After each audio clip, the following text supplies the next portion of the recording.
Oi, gente, tudo bem com vocês? Professora Gisele, do Território Educador. Voltei para esse meu querido canal. Gente, eu peço desculpa pela minha ausência. Foram mais aí do que. Foi 1 ano e alguns meses, acho que 1 ano e 5 meses de ausência.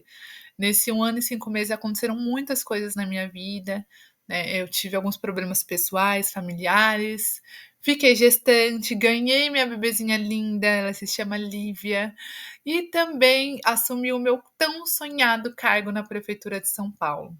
Gente, eu sou muito feliz pelas realizações desses sonhos e eu recomendo, gente, sonhe alto, voem, vai dar certo. E hoje eu vim aqui, eu fico muito feliz de voltar a estudar, né? Para mim, voltar a estar aqui me satisfaz demais.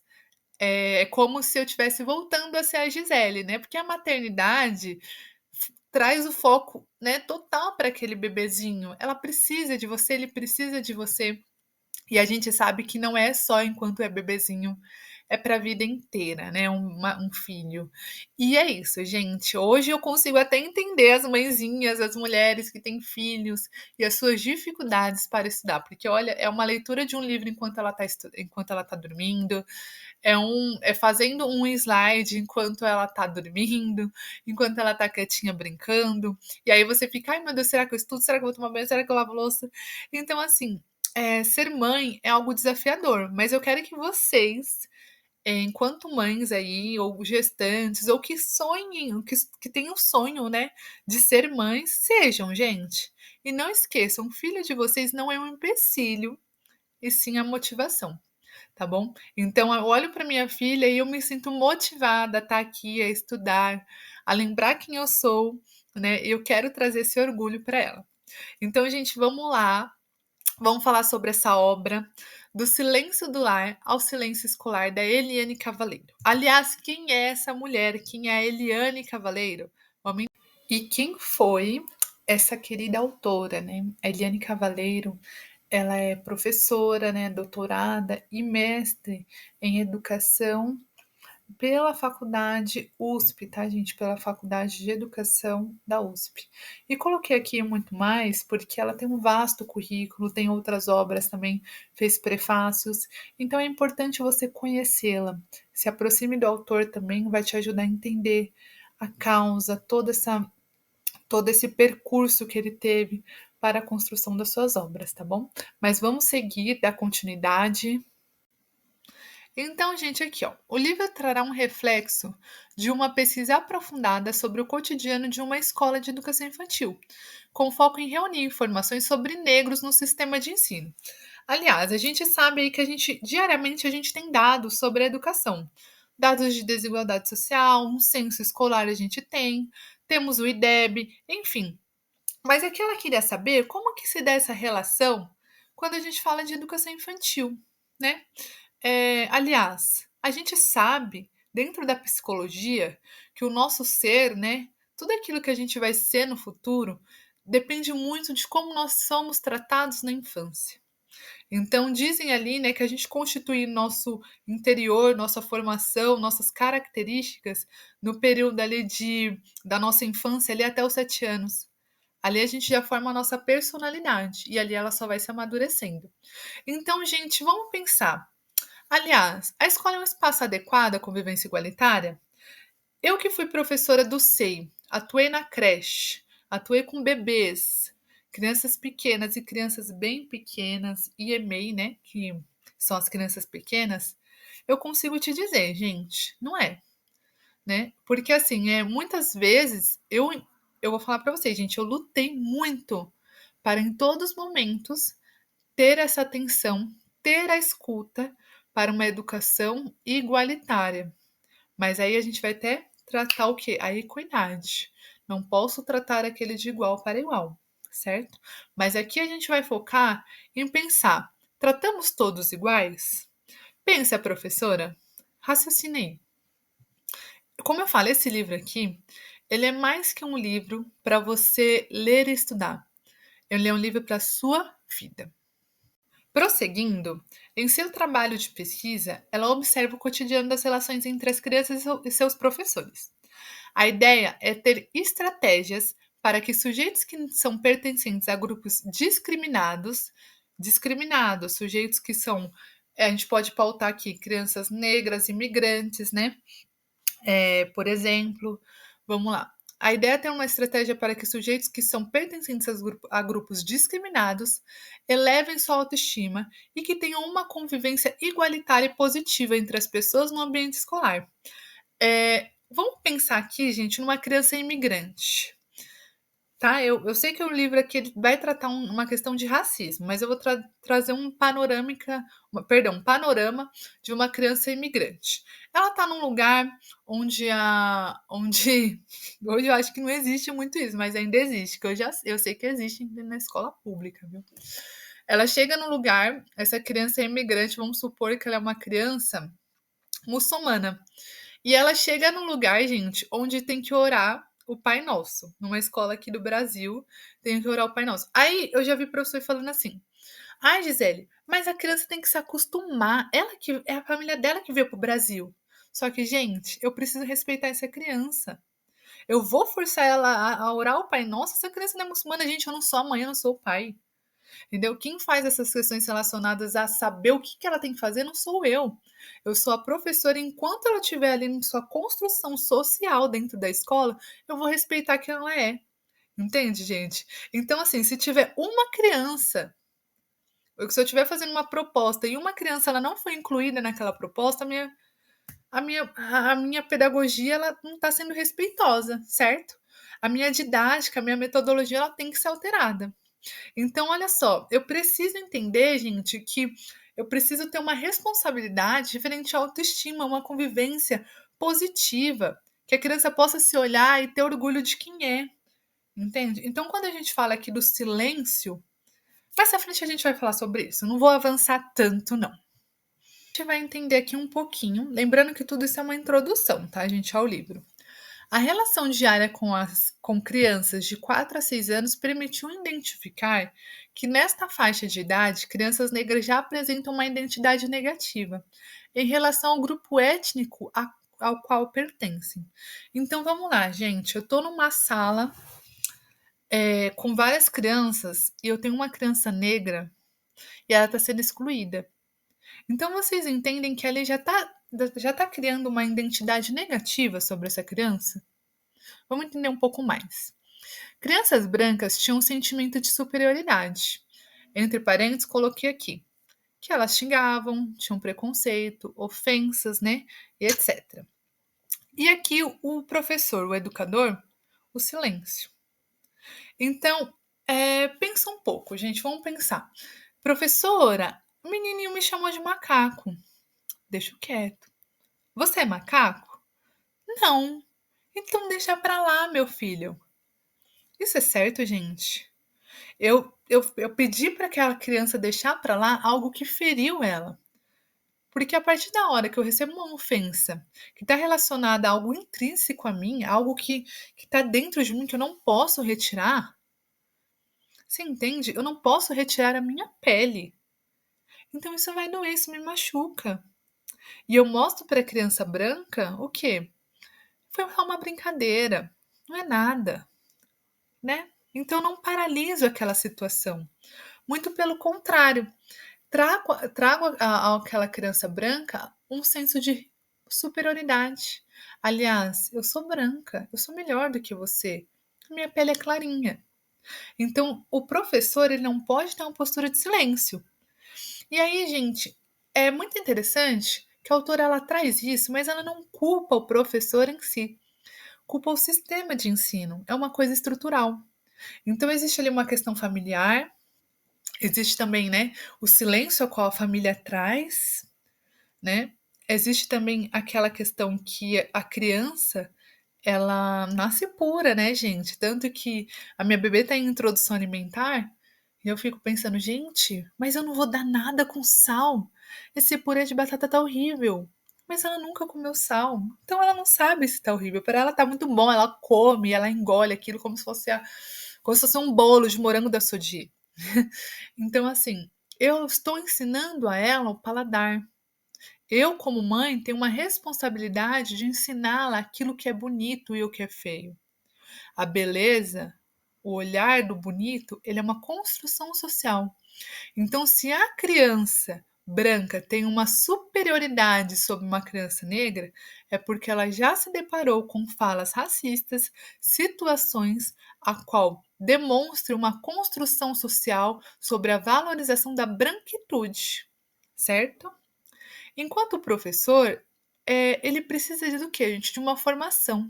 Por isso é tão importante essa obra e tantas outras que falam da educação antirracista. Porque na minha época não teve isso. Ó, vocês podem olhar para mim e falar: não, a Gisele não é tão negra porque ela tem a pele clara. Mas eu sei o que eu passei ali na minha infância, desde o meu EMEI. E a autora, ela também ressalta isso, gente. E aqui ela relata: de fato, a fonte primeira deste questionamento é minha própria experiência. Então, quando ela teve esse ponto de partida de estudo, ela já imaginava um pouco o que aconteceria, porque ela já foi criança, todos nós já fomos, né? Então nós sabemos, como eu falo, nós já fomos crianças, nós somos professoras, nós sabemos, nós entendemos. De fato, a fonte primeira desse questionamento é minha própria experiência como criança negra. No contexto escolar, meu silêncio expressava a vergonha de ser negra. Nas ofensas, eu reconhecia atributos inerentes. Então, gente, a ofensa contra o cabelo é atributo inerente. Eu coloquei até aqui entre parênteses, intrínseco, inseparável. A pessoa está falando algo que eu não consigo retirar de mim. Eu não consigo retirar o meu cabelo, a minha pele, o meu nariz, a minha boca, os meus traços. E assim sendo, a esperança encontrada era esquecer a dor e sofrimento. Vã tentativa, pois pode-se passar boa parte da vida, ou até mesmo a vida inteira, se nunca esboçar qualquer lamento verbal, como expressão de sofrimento. Mas sentir essa dor é inevitável. Dada a constância, aprende-se silenciosamente conviver. Então, você, professora, que já passou por situação de racismo, você sabe, eu já passei, gente, eu passei por várias situações durante toda a minha vida escolar, na minha vida na faculdade também já presenciei situações, principalmente relacionada ao meu cabelo. Gente, meu cabelo é um cabelo crespo alisado hoje, é, mesmo assim, ó, me autodeclaro negra, sei que sou negra, mas é o que eu falo, gente, existem situações na nossa vida que impede a gente de seguir. Então, o meu cabelo alisado, gente, é que de fato eu ainda não consegui tirar o trauma que eu tive na minha infância por ter o cabelo crespo. Vocês acreditam? Então, pensa que lá no meu e-mail, quando criticavam, quando eu tinha 5 anos, quando eu tinha 5 anos, falavam: o cabelo dela tem piolho, professor, o cabelo dela é sujo, o cabelo dela tem mosca no cabelo dela. Então, assim, ali já foi criando o quê em mim? Uma situação de eu me sentir inferior. Mãe, eu quero alisar o meu cabelo. E daí pra frente, se eu falar pra vocês, gente, que eu não sei qual é a textura do meu cabelo, como é o meu cabelo natural, dói, não dói? Hoje eu consigo falar de uma forma mais tranquila porque eu entendo que essa questão de aceitação é um processo.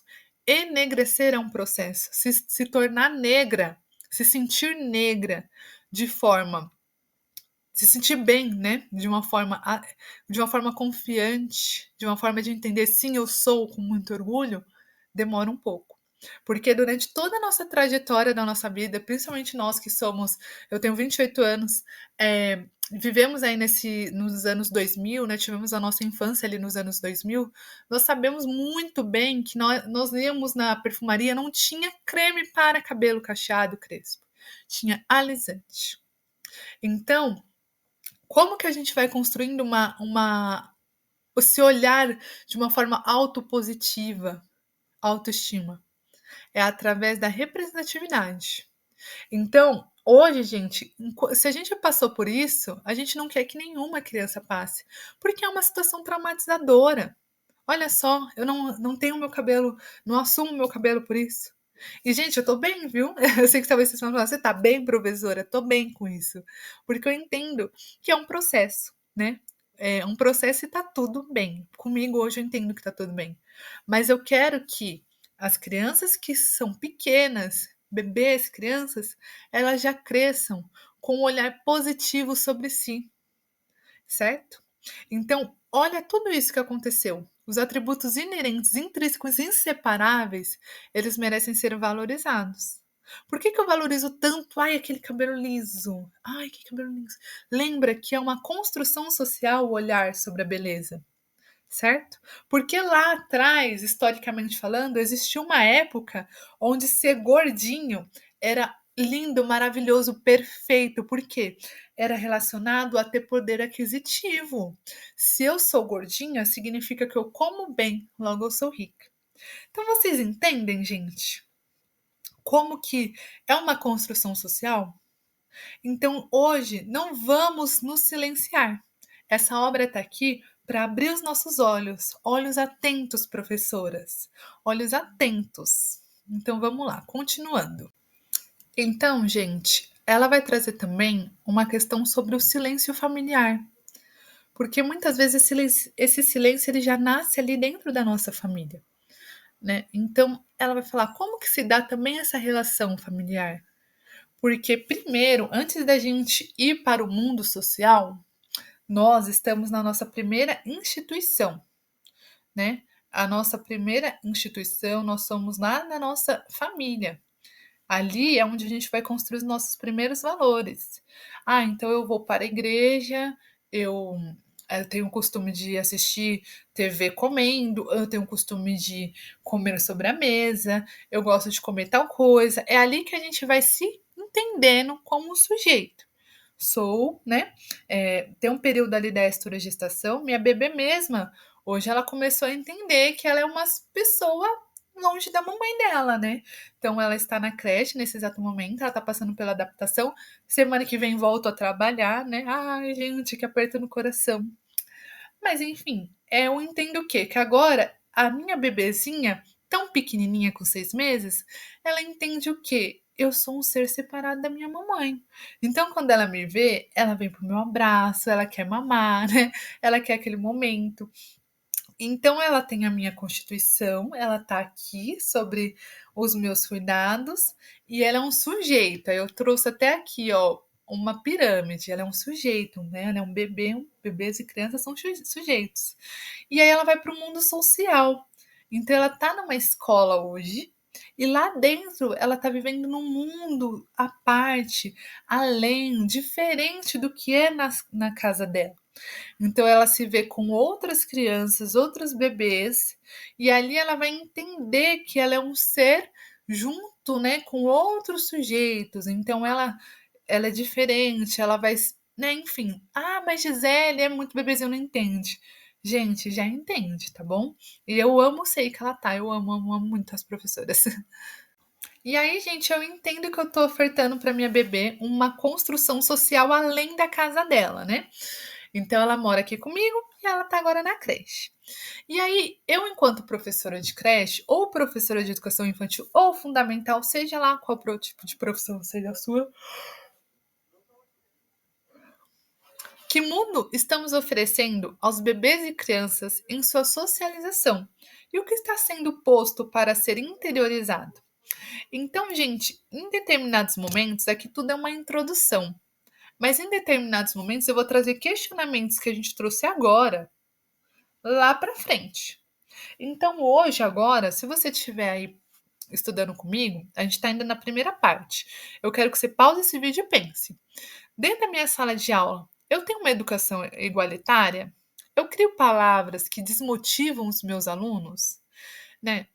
Porque assim, gente, a gente tem que ter cuidado. A gente olha para aquela criança branquinha e a gente olha ela, é um anjinho, é isso, é tão branquinha, né? Ela é tão pura. E a gente olha para o menino negro e já cria vários valores sobre aquele menino. Ah, esse menino, ele vai ser muito malandro. Nossa, olha como é, ele é todo desenvolvido. Olha a malandragem pura. Gente, por que que a gente cria essas palavras? Porque isso é imposto para a gente numa construção social. Então, olhos atentos, professoras. Olhos atentos. O cuidado que eu dou a uma criança, ele tem que ser o mesmo para a outra. Ai, eu pego esse no colo. Ai, essa criança é tão cheirosinha. Deixa eu apertá-la, beijá-la. E esse menino já não é tão. Esse menino, olha, a fralda dele, ele usa toquinho. Ele usa uma fralda um pouquinho inferior. Não, gente. eu preciso olhar essa criança com olhos atentos, dentro do princípio da equidade. Se essa criança, ela tá se você olha como ela é uma criança vulnerável, a ponto de colocar apelidos sobre ela, ela vai precisar mais de você. A criança vulnerável, ela precisa de um aconchego. Então, ai, Gisele, você não sentiu dó de colocar a sua filha na creche? Sinceramente, gente, apertou muito o coração. No primeiro dia eu chorei muito. Ela não chorou nada, nada, nada. Ela não chorou nada. Mas eu entendo que ela vai ser bem cuidada, né? Eu entro nesse SEI e eu vejo que eles já têm uma política, né? Eles já mostram que ele é um SEI que valoriza a equidade, que valoriza uma educação antirracista. Eu vejo porque está pelas portas do trabalho, está nas brincadeiras que eu vejo, está nas músicas a qual as professoras cantam. Então, gente, valorizar a equidade não é só sobre o afeto do colo, mas é sobre o olhar que eu tenho com essa criança, sobre o momento da alimentação, sobre o momento da troca, certo? Não só estou falando dos bebês, mas também dentro da educação infantil, nas falas. Professor, esse menino não quer ser meu amigo porque falou que eu estou fedendo, porque falou que eu sou preto, porque falou isso, porque falou aquilo. Nós não podemos inferiorizar aquele que foi vítima, certo? Nós precisamos valorizar essas diferenças. Então vamos continuar. E aqui um parâmetro relacionado à globalização. Então, gente, com o aumento da globalização, né, a globalização econômica deixa constatado a exclusão social, marcadamente pautada pela cor. Então, eu tenho um professor, aliás, eu tinha um professor que ele falava, né, me fala um cara negro que seja rico, sem ser o Joaquim Barbosa, pagodeiro e jogador de futebol. E eu lembro que isso era no ensino médio. E a gente se matando para tentar lembrar de um que não era nem que não era pagodeiro, nossa, e nem, enfim. E aí a gente entende por quê, gente. E historicamente, a economia, o rico, ele precisava ser branco. Então, por isso que muitas vezes a gente fala, né, sobre você ser rico, né? Ser rico, vamos supor que você se tornou uma pessoa rica, ganhando BBB, milionária, e eu comecei a fazer várias publicidades e alcancei um patamar que eu não preciso mais trabalhar. Mas, gente, para aquele que é rico lá de forma de familiar bastarda, que é de herança, ele não te aceita, porque você não é um bastardo. Você se tornou rico, mas você nunca vai frequentar onde nós frequentamos. Então existe também essa questão, você não é branco para pertencer a esse lugar, esse lugar. Então você pode perceber, né? Muitas vezes o pessoal fala, você percebe, por exemplo, que não basta ter dinheiro, o racismo ele permanece. Olha o exemplo do Vini Júnior, um ótimo jogador, rico, milionário, ganha milhões no Real Madrid. Mas o racismo é frequente ali naquele time, inclusive no próprio time a qual ele trabalha. Outros times também concorrentes. Então, é sobre a gente pensar que até quando a gente alcança aquele lugar tão desejado, agora nada me falta, eu tenho tudo, o fator da pele ainda incomoda. Então, aqui, ainda pautada pela cor, nota-se o aumento da onda anti-imigrante. Então, a gente sabe que existe países em guerras, né? E muitas dessas guerras são relacionadas também a questões de religião, economia, enfim.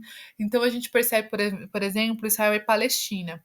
Nós temos muitos palestinos que estão migrando, né, para outros lugares. E existe uma onda do quê? Do anti-imigrante, né, que vem junto com uma onda do crescimento da extrema-direita ultraconservadora.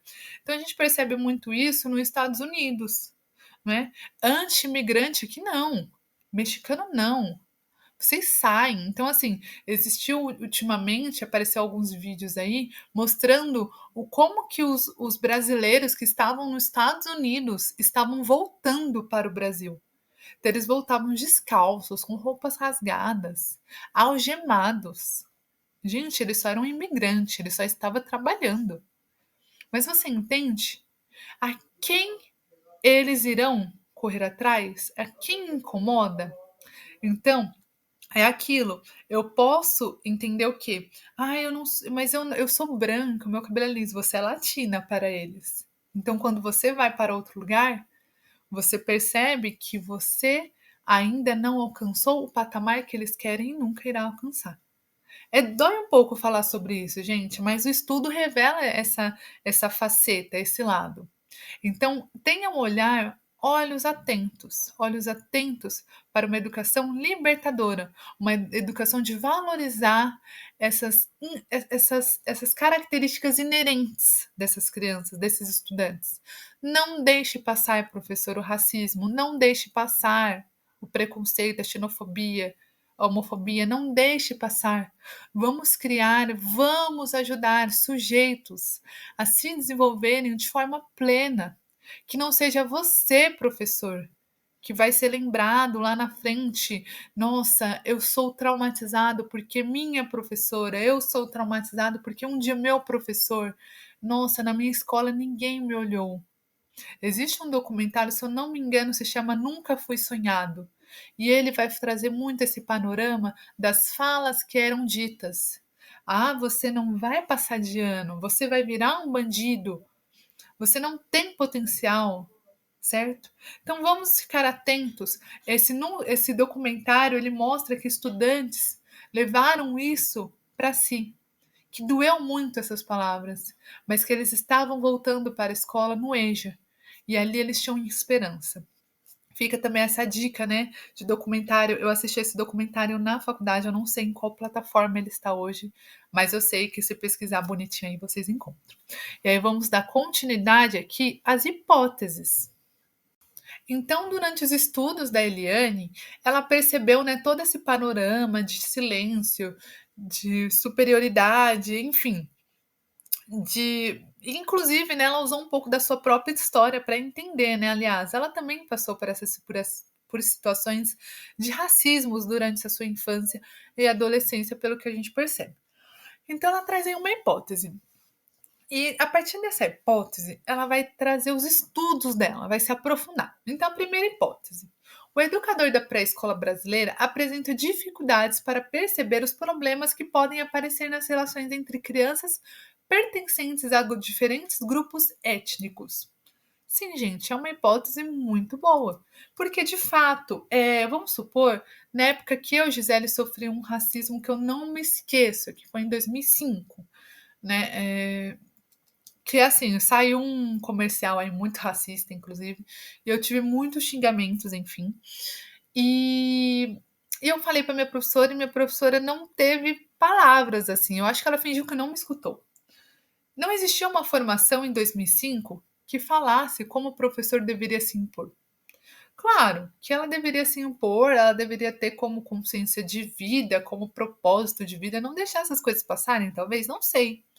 Não sei como se dava as coisas na época, eu era uma criança. Mas enfim, é importante eu dizer que hoje a gente tem uma educação antirracista em pauta a todo momento. Então a gente não pode deixar passar. Se um dia isso passou, que fique lá atrás, tá bom? As crianças em idade pré-escolar já interiorizavam ideias preconceituosas que incluem a cor de pele como, perdão, aqui não tá aparecendo para mim. Ah, certo, como fator definidor de qualidades pessoais.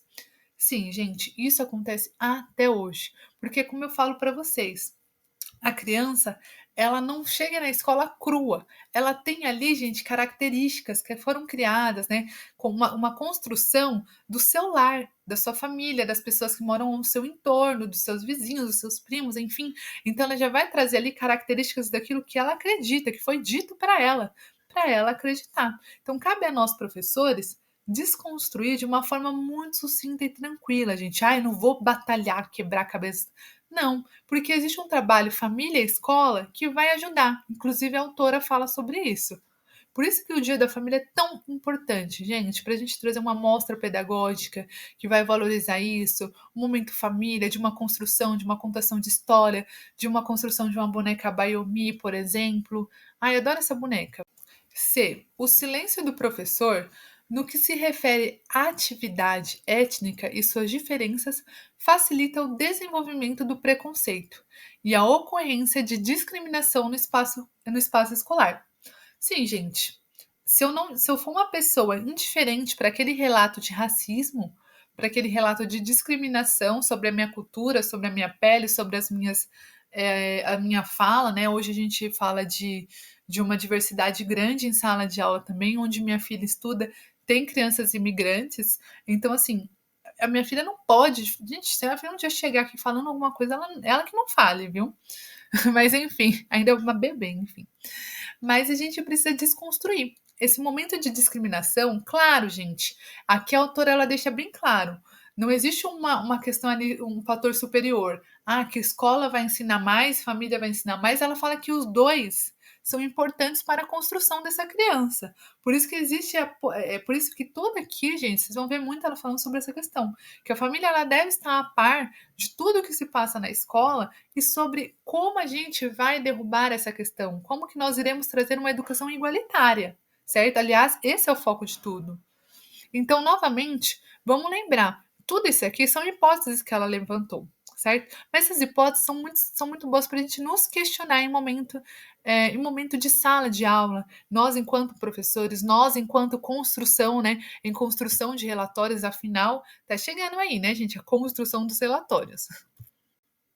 As coletas de dados pautavam-se principalmente na observação da relação professor,